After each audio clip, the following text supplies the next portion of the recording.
দমদম গান্ধর্ব নিবেদনে কলকাতা নন্দন চত্বরে শিশির মঞ্চে অনুষ্ঠিত হলো একটি মনোমুগ্ধকর সাংস্কৃতিক অনুষ্ঠানের সাক্ষী হয়ে থাকল সংস্কৃতির পীঠস্থান কলকাতা রবীন্দ্র সদন চত্বরের শিশির মঞ্চ। 6 মার্চ 2025 সন্ধ্যায় দমদম গান্ধর্বের নিবেদনে কথা, কবিতা, নৃত্য, সঙ্গীতের মূর্ছনায় অনুষ্ঠানটি মুখরিত হয়ে ওঠে।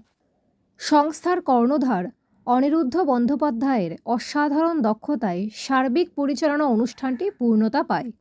বছরের বেশ কয়েকটি অনুষ্ঠান তাঁর সংস্থা দমদম গান্ধর্বের মাধ্যমে পরিচালিত হয়। এই সকল অনুষ্ঠানে প্রতিষ্ঠিত শিল্পী